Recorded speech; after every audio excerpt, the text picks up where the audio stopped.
On a completely full flight from Chicago to Craig, D.C., a 16-year-old boy flying alone for the first time to accept an award finds himself the target of a wealthy passenger's cruel accusations.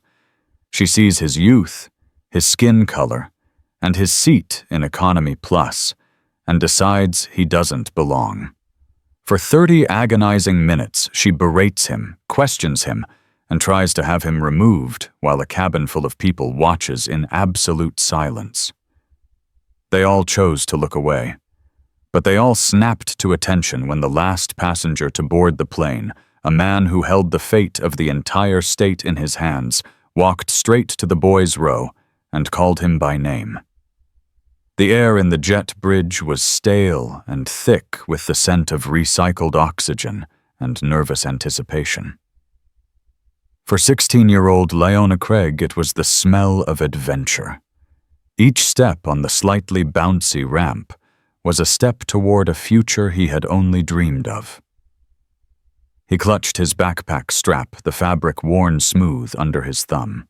Inside, nestled between a worn copy of The Autobiography of Malcolm X and a new laptop, was the acceptance letter and itinerary for the National Youth Leadership Summit in D.C. He had won. His essay on civic responsibility and digital age community organizing had beaten out thousands of others. This flight was his victory lap, his first time flying alone, a rite of passage into a world that was finally starting to see him. He found his seat, 12B, an aisle seat in the Economy Plus section. His mom had insisted on it pooling together her savings and credit card points. "You're going to meet important people, Lione," she'd said, her hands cupping his face. "You walk onto that plane and you sit in that seat like you own it because you earned it." Lione stowed his backpack in the overhead bin, the satisfying click of the latch echoing his own quiet confidence. He settled into the slightly wider seat, the extra legroom a welcome luxury for his lanky 6-foot frame. He was early, and the boarding process was just beginning to swell into a steady stream of passengers. He watched them come, a moving tapestry of humanity, a young couple holding hands, a businessman already scowling at his phone, a grandmother struggling with a carry-on. Then he saw her. She was a woman in her late 50s, dressed in a cream-colored linen suit that probably cost more than his family's monthly mortgage payment. Her blonde hair was perfectly coiffed, her face a mask of polite yet firm disapproval at the general state of the world. She was followed by a man who looked like her accessory, a muted, gray-suited husband with a resigned expression. Her ticket read 12C, the window seat.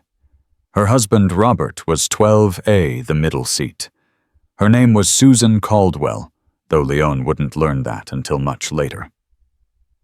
For now, she was just the woman whose meticulously painted lips tightened into a thin line the moment her eyes landed on him. She didn't look at him directly. Not at first. It was a sideways glance, a flick of the eyes that took in his hoodie, his dark skin, his youth, and the fact that he was occupying a premium seat.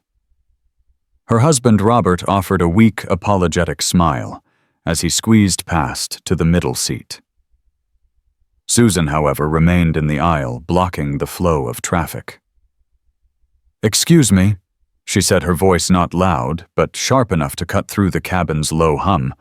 She was addressing the flight attendant, a harried-looking woman named Beth, who was trying to manage the boarding rush.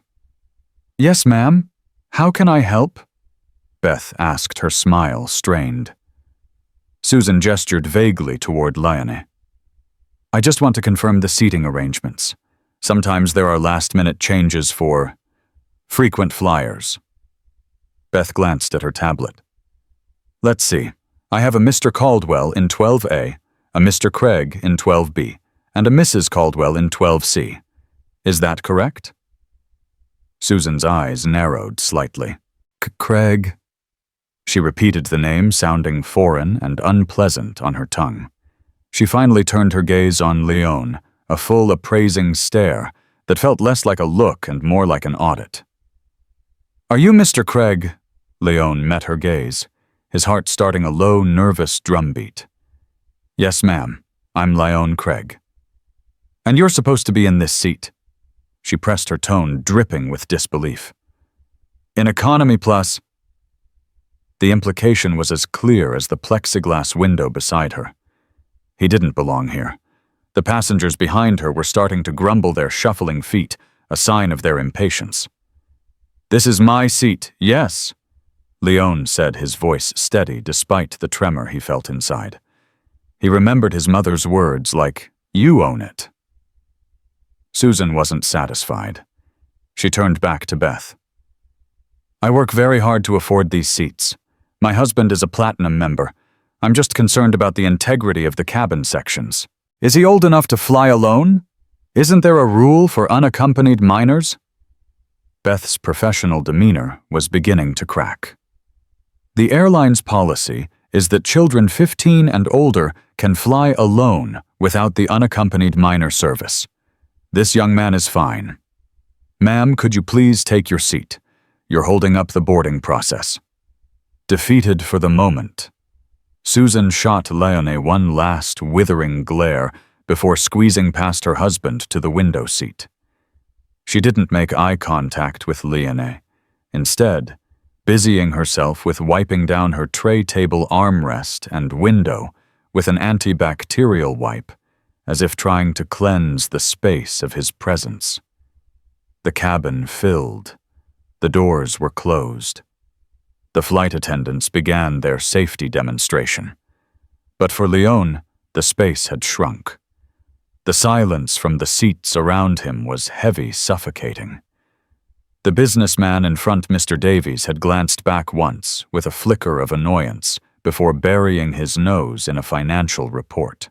The young couple across the aisle were giggling at something on their phone, oblivious. Her husband, Robert, just stared straight ahead, a statue of silent complicity. Lione felt 100 pairs of eyes on him, even if they were all looking away. The silence wasn't empty. It was full of judgment. It was an endorsement of her suspicion. In their silence, they agreed with her. He didn't belong. The plane taxied to the runway, and as it lifted into the sky, the tension in row 12 seemed to ascend with it. Susan Caldwell had lost the first battle, but was clearly preparing for a war. She began with a series of pointed, passive-aggressive maneuvers. She complained to her husband, just loud enough for Lione to hear about how standards have slipped and how anyone could get into the premium sections these days. She adjusted the air vent, aiming the cold stream directly at Lione. When he subtly reached up to redirect it, her hand shot out to stop him. "I need that," she said, her voice cold. "I'm feeling very stuffy." Lione retreated, pulling his hoodie tighter.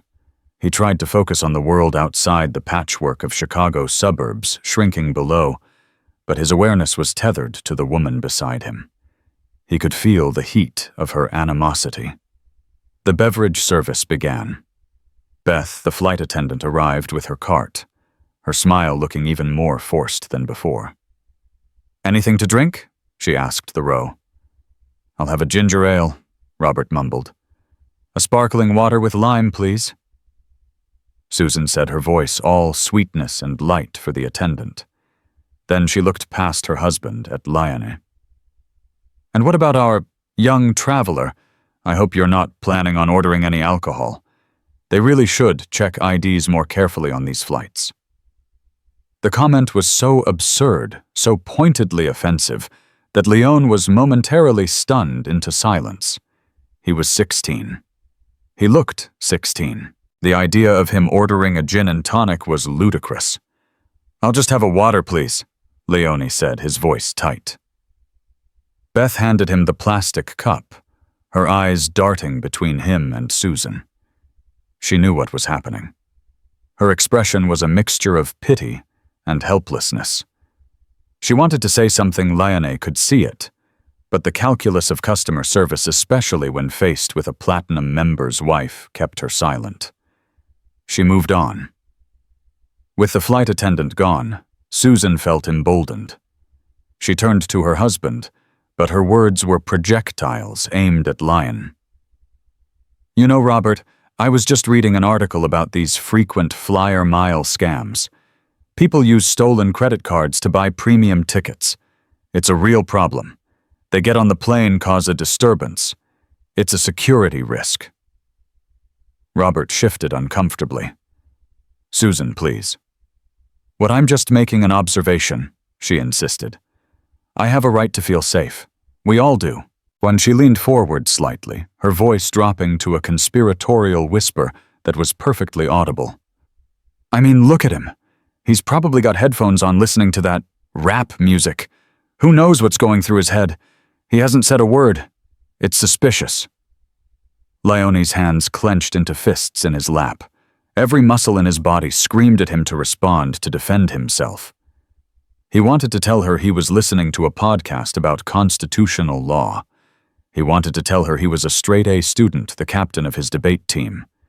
He wanted to tell her his mother worked 2 jobs to make sure he had every opportunity in the world, including this plane ticket, which was paid for, not with a stolen card, but with a decade of accumulated loyalty points. But he didn't. He remembered another piece of his mother's advice. "There will be people in this world, Lione, who will try to make you small. They will use your age, your race, anything to put you in a box they can understand. Don't let them. Your dignity is your shield. Don't you ever let them see you break." So he remained silent. He took a slow breath, held it, and let it out. He projected an aura of calm he was nowhere near feeling. This, he realized, was the cruelest part. His composure, his refusal to engage, was being interpreted as guilt. His silence was being used as evidence against him. Susan saw his stoicism as a challenge. She pressed on her attacks, becoming more direct. "So," she began, addressing him directly for the first time since boarding, "what's a boy like you doing traveling all by himself? Are you running away from home?"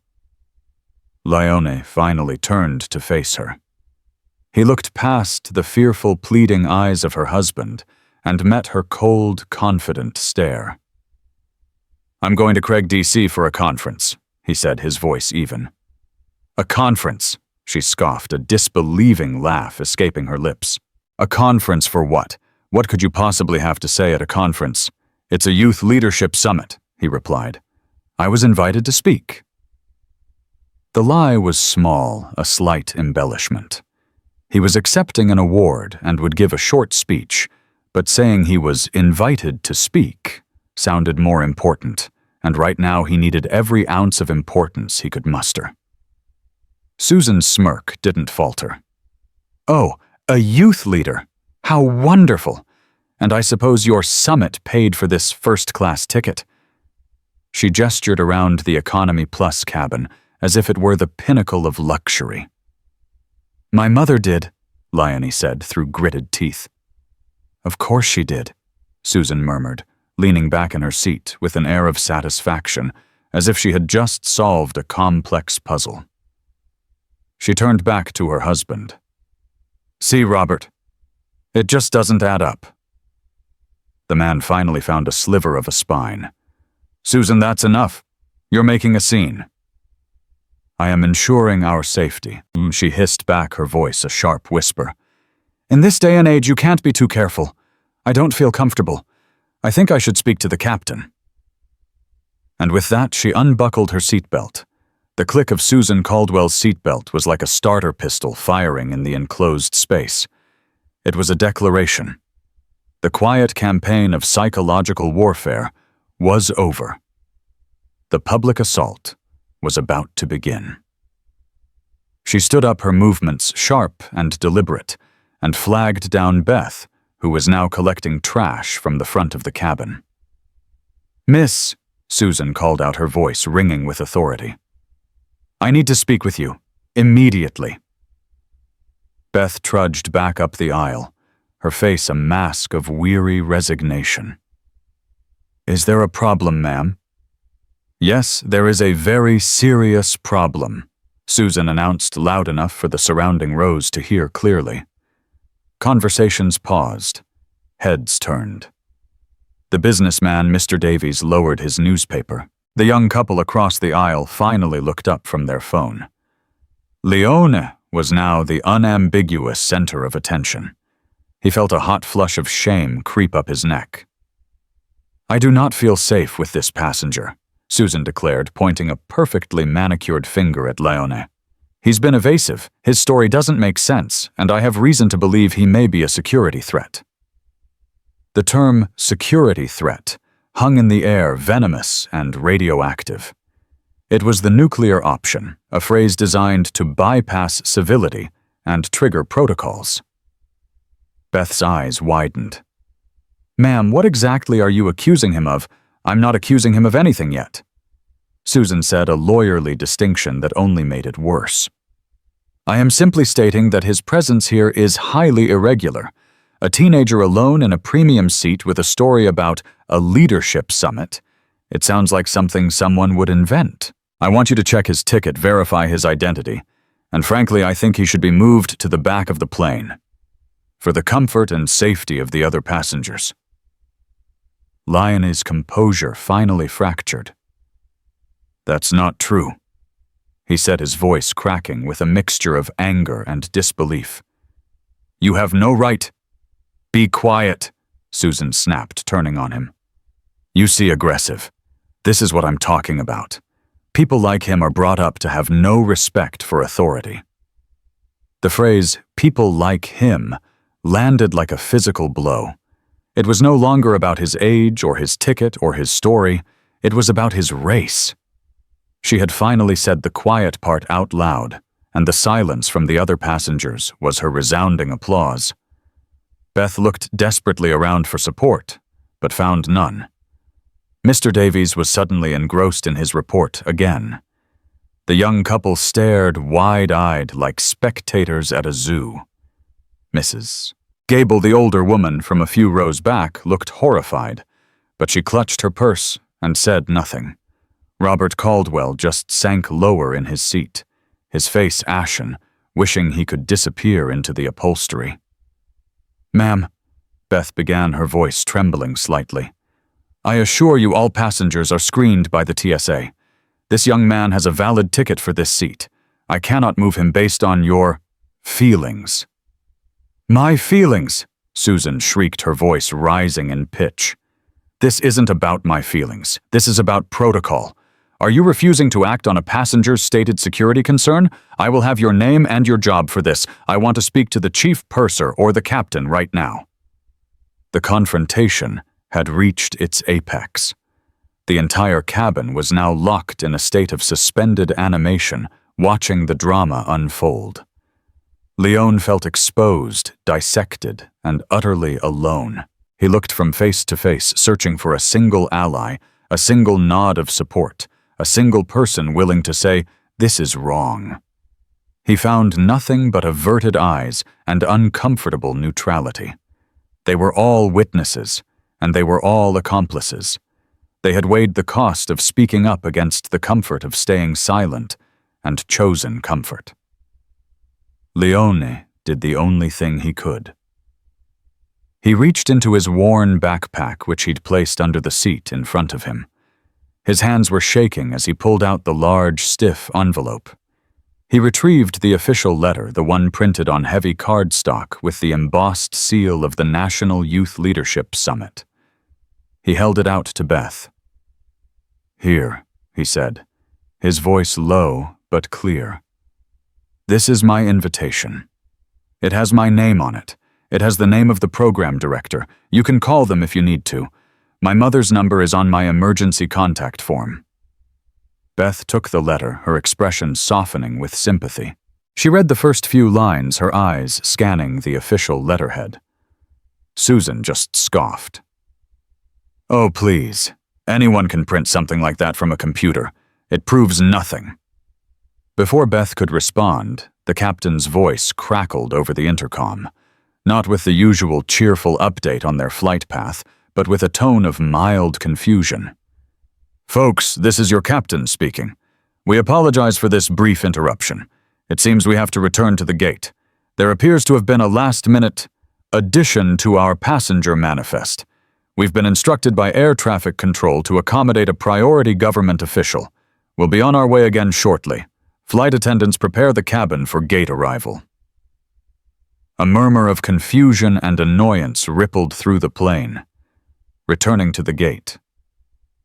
For who Susan Caldwell, however, looked triumphant. She saw this as a divine intervention, a sign that the universe was bending to her will. "See?" she said smugly to Beth, snatching the letter from her hand and shoving it back at Lione. "It seems the authorities are already getting involved."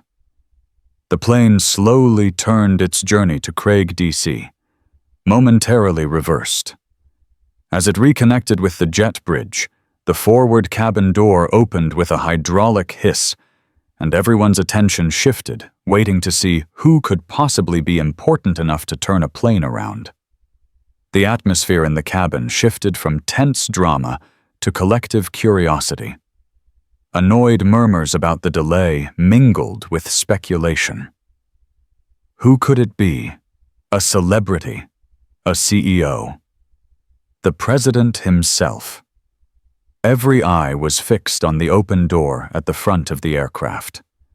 Two men in dark, inconspicuous suits were the first to appear.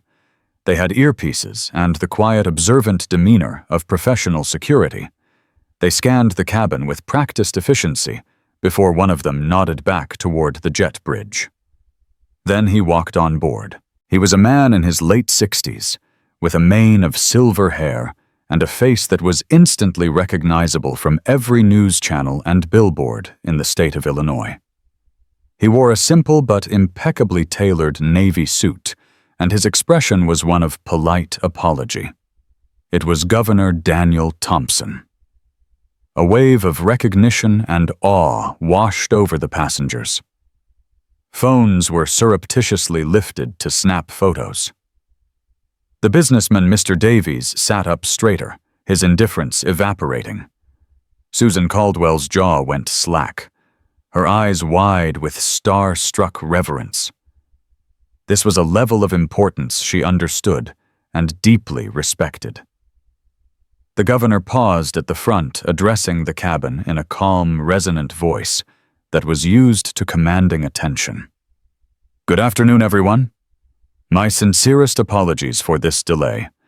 My chartered aircraft had an unexpected mechanical issue, and your flight was the most direct way for me to get to D.C. this afternoon. Thank you all for your patience. Please don't let me disturb you."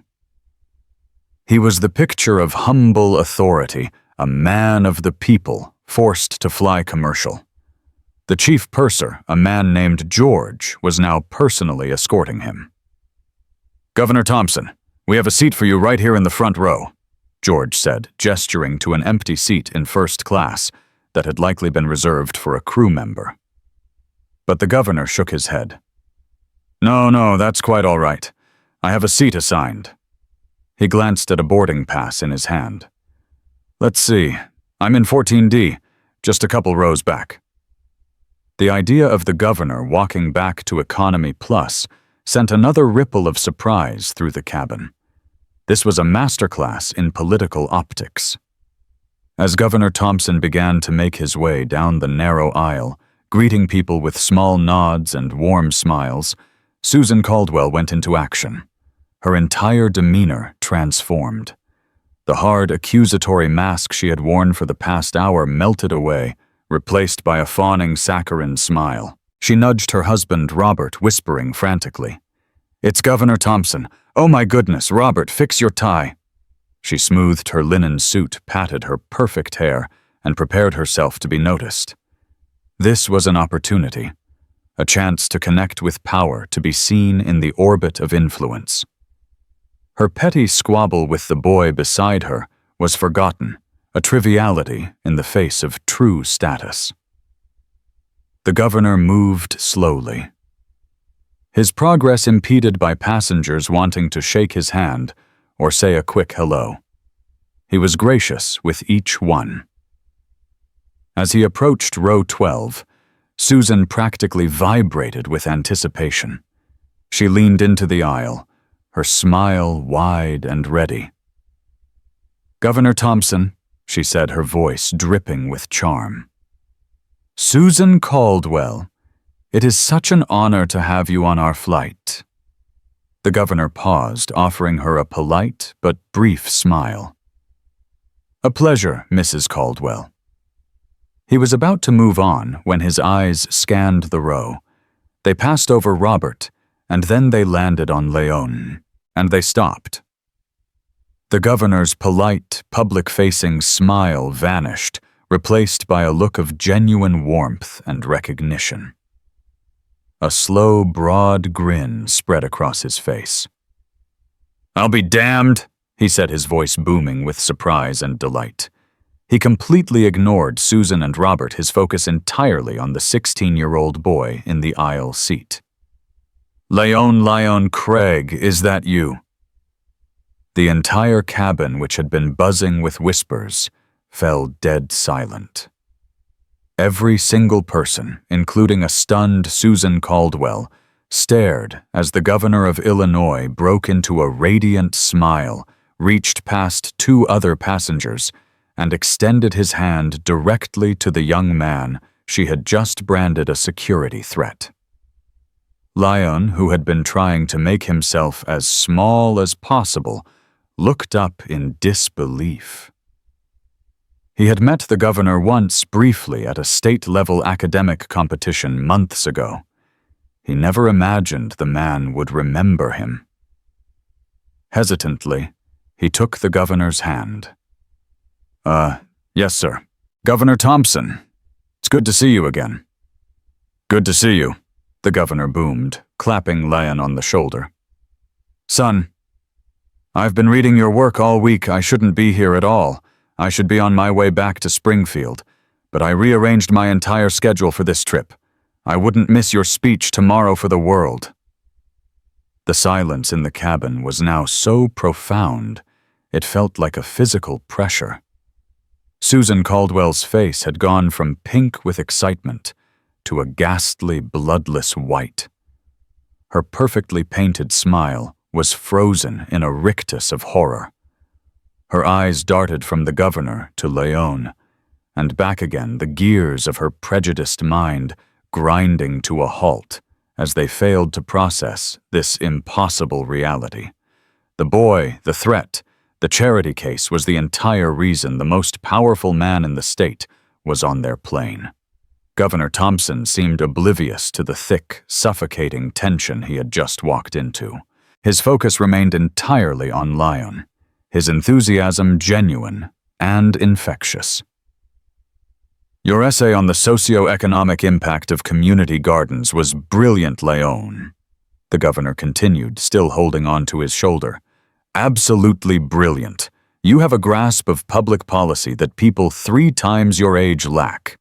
When the selection committee sent me the finalists' work, yours stood out immediately.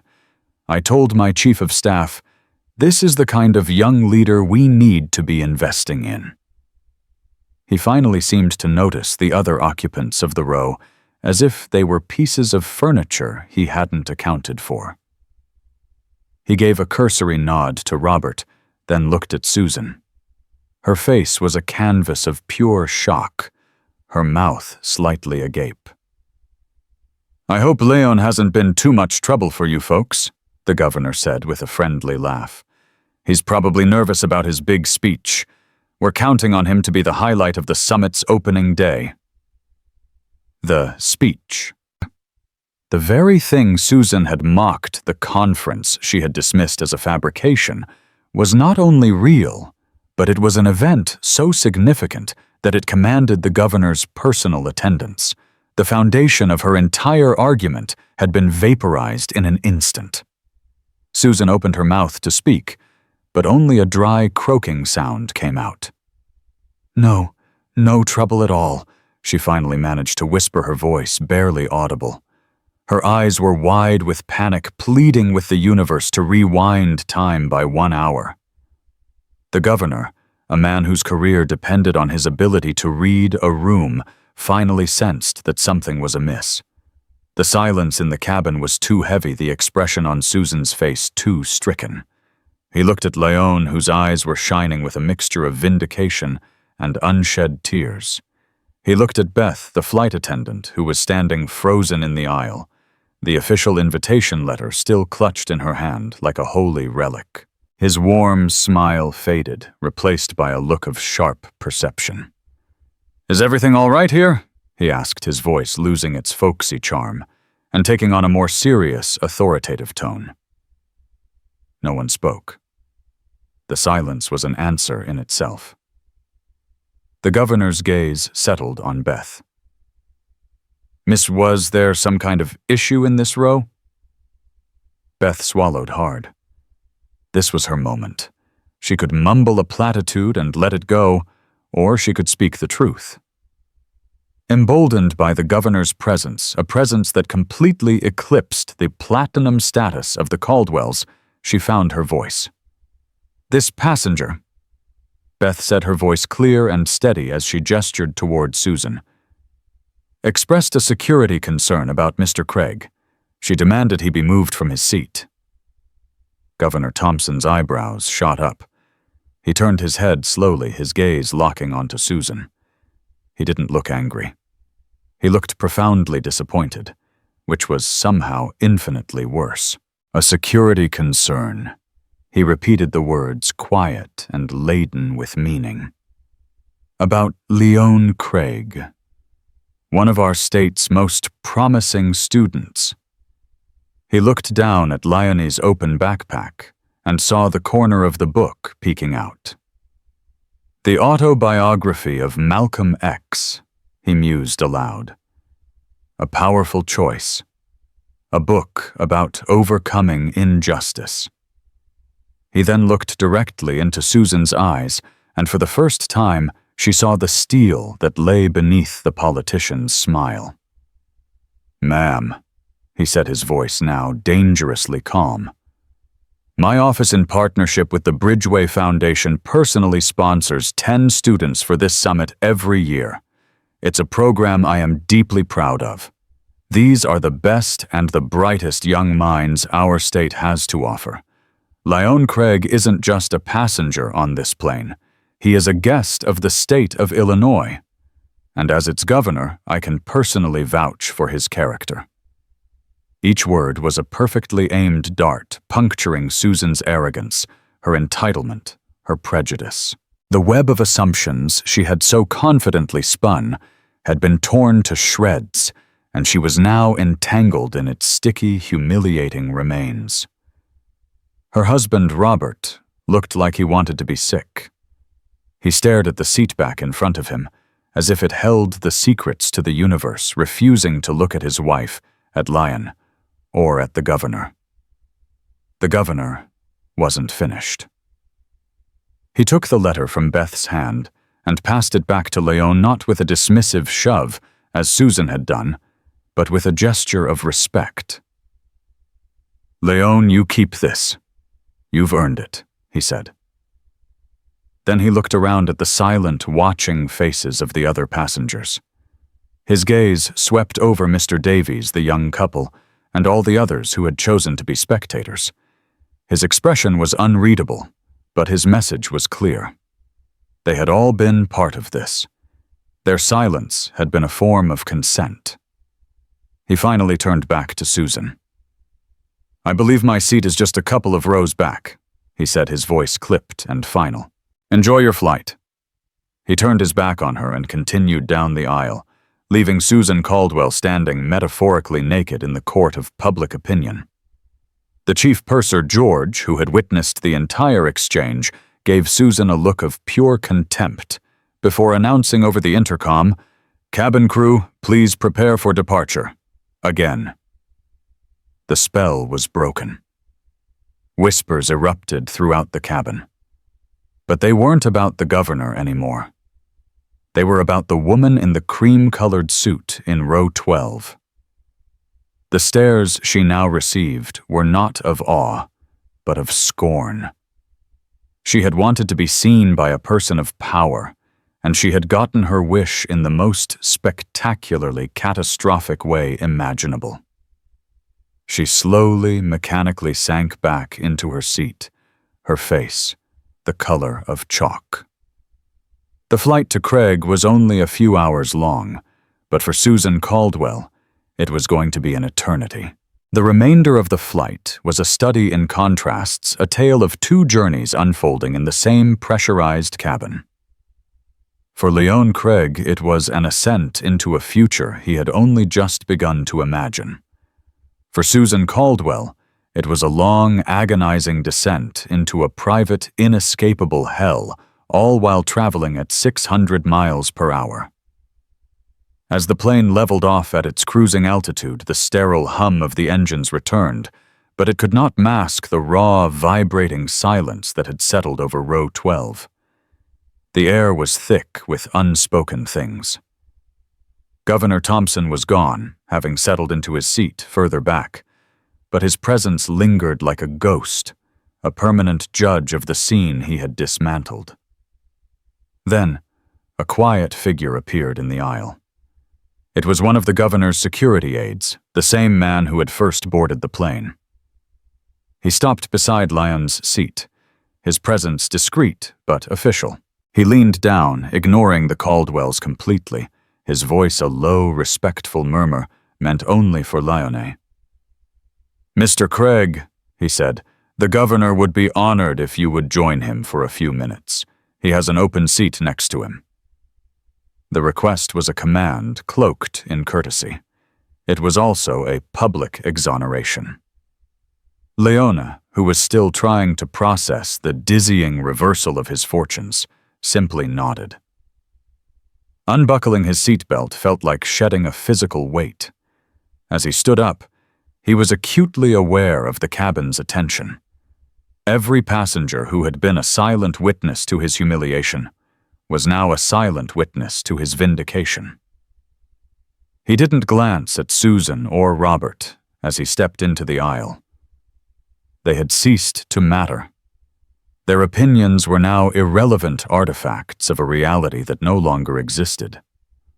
The walk from row 12 to row 14 was the longest and shortest walk of his life. The eyes that followed him were no longer filled with suspicion or uncomfortable pity, but with a mixture of awe-respect and a healthy dose of shame-faced curiosity.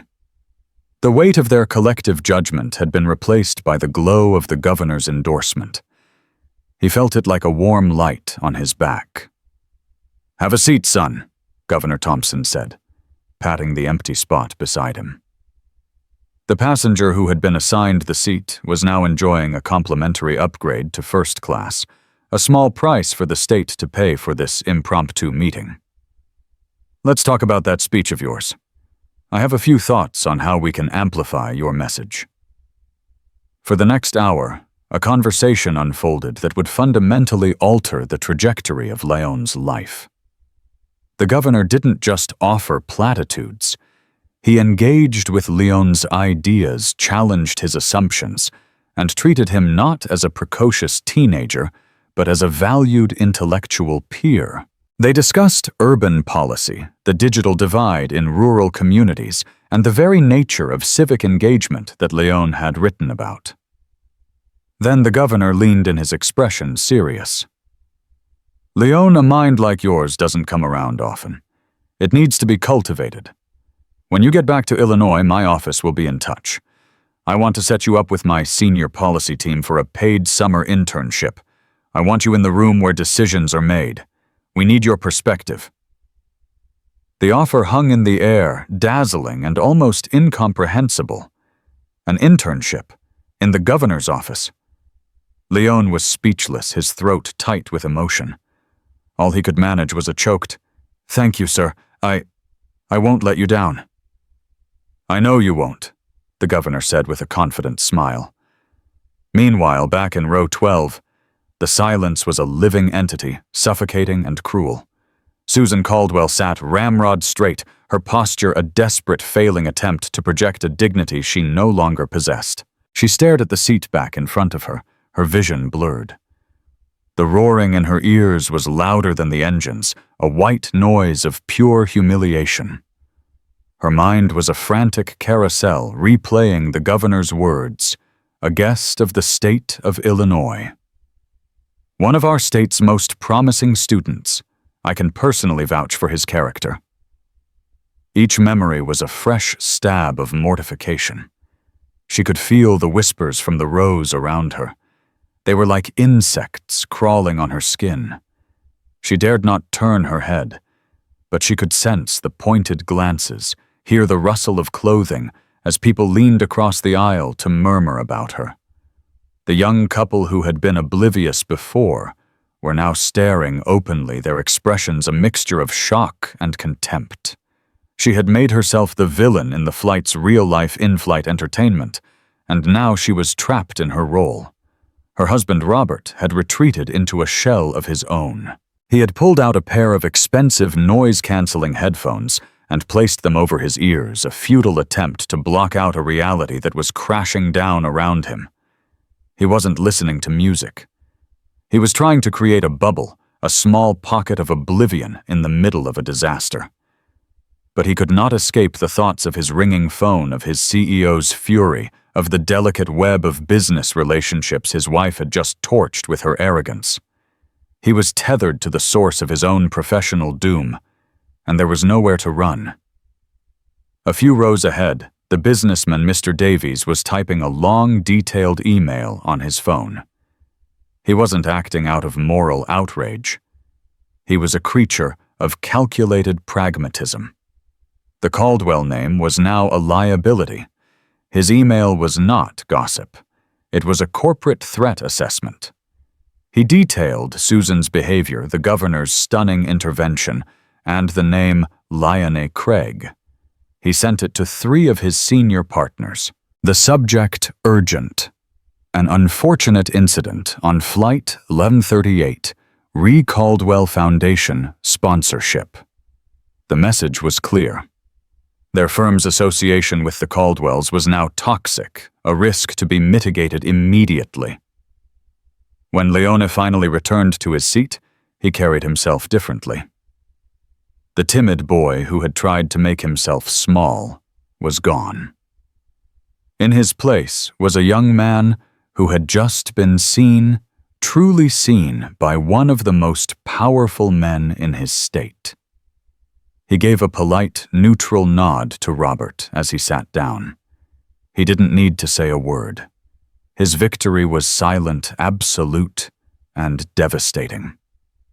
The final act of public humiliation came during the descent into Reagan National Airport. The fasten seatbelt sign chimed, and the chief purser, George, made the standard arrival announcement. He ran through the local time and weather with his usual professional cadence. Then he paused. "And on behalf of the entire crew," George said, his voice taking on a distinct, deliberate edge that cut through the cabin, "we'd like to extend a special congratulations and best of luck to Mr. Lione Craig, as he represents the great state of Illinois at the National Youth Leadership Summit tomorrow. We are all very proud to have had you on board with us today." A smattering of applause broke out, starting in the rows near the governor and spreading through the cabin. It was a genuine ovation for Lione, a recognition of his ordeal and his triumph. But for Susan, each clap was a physical blow, a rhythmic, echoing condemnation. She flinched, her eyes squeezing shut, as if she could physically block out the sound of her own social execution.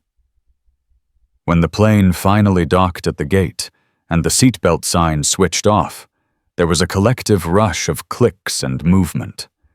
But a strange, unspoken etiquette took hold around row 12. No one in the rows behind them moved to get into the aisle. They held back, creating an awkward, empty space, a quarantine zone around the disgraced couple. They were forced to wait, stewing in their shame, while the rest of the plane deplaned. At last, it was their turn. As Susan stood, her legs felt unsteady. Her expensive suit was a crumpled shroud. The walk down the aisle was the longest of her life. She kept her head bowed, her gaze fixed on the drab, patterned carpet. She felt the stares of the flight crew as she passed the galley. Beth, the flight attendant who had borne the brunt of her tirade, stood there, arms crossed, her expression one of cold, professional triumph. She hadn't broken the rules. She had simply let justice run its course. As Susan Caldwell stepped over the threshold of the aircraft and into the sterile brightness of the terminal, a tiny, foolish part of her believed the nightmare was over. She was wrong. It had only just begun. The story of what happened on Flight 1138 did not stay on Flight 1138. It seeped through the aluminum shell of the aircraft before the wheels even touched the tarmac in Craig, D.C. In the hyper-connected world of the 21st century, shame and vindication travel at the speed of light. For Susan and Robert Caldwell, the first tremor of their collapsing world came not as a roar, but as a vibration. As they walked the long, sterile corridor of the terminal, a silent, miserable procession of Robert's phone began to buzz in his pocket. It wasn't a single call, but a cascade of notifications, emails, text messages, alerts from news apps. He ignored it, his mind still reeling, his only desire to escape the gauntlet of judging eyes he imagined in every stranger. Susan walked with her head down the luxurious feel of her linen suit, now a coarse, abrasive reminder of her former confidence. She felt a phantom heat on her skin, the lingering burn of hundreds of stares. The applause for Lione echoed in her ears, a mocking, rhythmic torment. She had craved an audience with the powerful, and she had received it. The entire plane had become her stage, and she had played the fool in a tragedy of her own writing. The real storm broke while they waited at the baggage claim. The carousel spun with a monotonous groan, a funeral dirge for their reputation. Robert finally pulled out his phone. His face, already pale, turned the color of ash. "Susan," he whispered, his voice hoarse. "Oh, God. Susan." He showed her the screen. It was a tweet from a college student who had been sitting in row 16. It was anonymous, yet vividly detailed. "On my flight to D.C., crazy woman is harassing a black teen, accusing him of stealing his premium seat, demands he be moved." And then, Governor Thompson walks on board, and knows the kid, calls him by name, says he's a guest of the state. The woman's face. Priceless. Flight 1138. Karma. The tweet was exploding. It had been retweeted over 1,000 times, liked by thousands more. In the comment thread, digital sleuths were already at work. Someone had cross-referenced the flight number with the governor's public schedule. Another had found a photo of Lione from his academic decathlon win. It didn't take long for the anonymous crazy woman to be tentatively identified as Susan Caldwell, a prominent Chicago philanthropist often photographed at events the governor also attended. Before Susan could even process the digital wildfire, Robert's phone rang. The caller ID displayed the name of his CEO, a man with whom he normally shared golf games and expensive cigars. The tone was anything but friendly. "Robert?" The voice on the other end was grim, devoid of all pleasantries. "I've had 3 calls in the last hour. 1 from a board member, 2 from our chief counsel. What in God's name did your wife do on that plane? The governor's office is displeased." That's the word they used. Displeased. "Robert, our company has 3 major infrastructure bids with the state. Displeased is a word that can cost us hundreds of millions of dollars." Robert leaned against a pillar for support, the world tilting on its axis. "It was a misunderstanding." He stammered a weak, pathetic defense that sounded hollow even to his own ears. "It's a viral tweet now, Robert. It's not a misunderstanding anymore. It's a crisis. You need to fix this. Fast. The line went dead. Simultaneously across town, Lione Craig was being greeted at the summit's registration desk. The program director, a kind woman named Dr. Alpert, pulled him aside with a warm, knowing smile. "Lione, we heard there was a little excitement on your flight. The governor's office called ahead. They said you handled yourself with extraordinary grace." She patted his arm. "We're all very proud of you before you've even stepped on the stage." That night, while the Caldwells endured a torturous silent taxi ride to their hotel, Lione sat in his own room, the city lights of Craig, D.C. glittering below. He went over the notes for his speech, but the words on the page felt different now. They weren't just academic points about civic responsibility. They were his lived experience. He had faced a personal test of his own principles, had been judged and found wanting by a stranger, and had held on to his dignity. His voice, he realized, now had a new weight, a new authority. The following morning, he stood on a brightly lit stage, looking out at a sea of faces, hundreds of ambitious young people, seasoned academics, and influential policymakers. And there, in the center of the front row, sat Governor Daniel Thompson, just as he had promised. He gave Lione a small, encouraging nod. Lione took a deep breath and began to speak. His voice, clear and steady, filled the auditorium. He spoke of community, of breaking down barriers, and of the assumptions we make about one another. He didn't mention the flight, but he didn't have to. The theme of seeing people for who they are, not what we assume them to be, was a powerful unspoken undercurrent in every word he uttered. The speech was a triumph. The standing ovation was immediate and thunderous, led by the governor himself. 2 days later, back in Chicago, the final hammer fell for Susan Caldwell. A crisp, cream-colored envelope arrived by courier. It was from the State Grant Committee. Inside the letter was brutally concise, citing recent events that have brought the Foundation's leadership into public disrepute and raised serious questions about its commitment to serving all communities equally. The state's 7-figure grant for the museum's new wing was being indefinitely suspended, pending a full leadership review.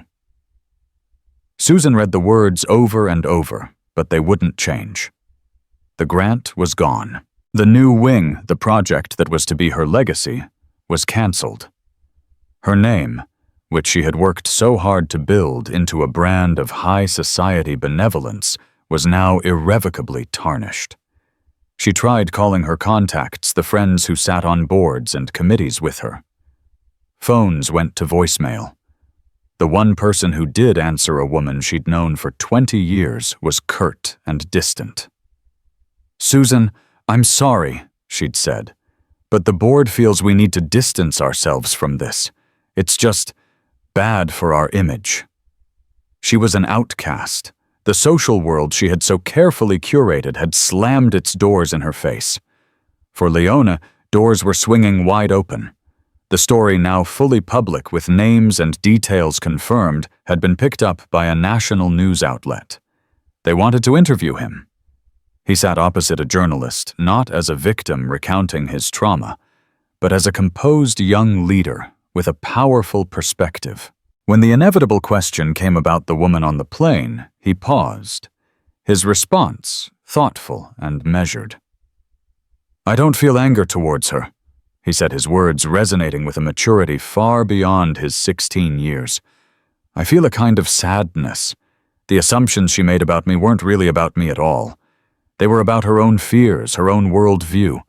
My hope is just that next time she and all the people who stayed silent will choose to see a person first, not a stereotype." The quote became the headline of the article. It showcased a level of forgiveness and insight that shamed his accuser more effectively than any expression of anger ever could. The summer internship in the governor's office was officially offered and gratefully accepted. Lione would spend his summer not just learning about public policy, but helping to shape it. He was assigned to a team developing a new outreach program for underserved youth, the very communities Susan Caldwell's worldview had written off. His future, once a distant, hopeful dream, was now a tangible, rapidly approaching reality.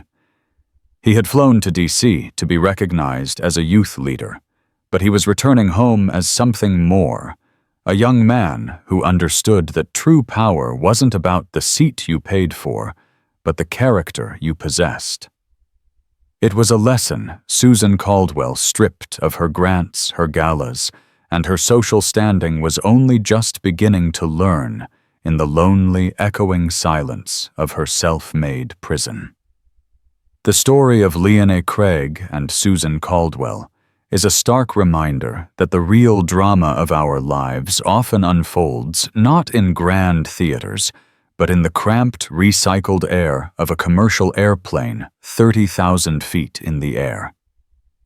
It's a story about prejudice and power, but more than that, it's a story about the deafening power of silence.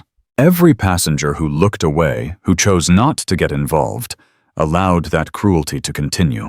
It took the arrival of a governor to change the dynamic. But what if one person, just one, had spoken up sooner?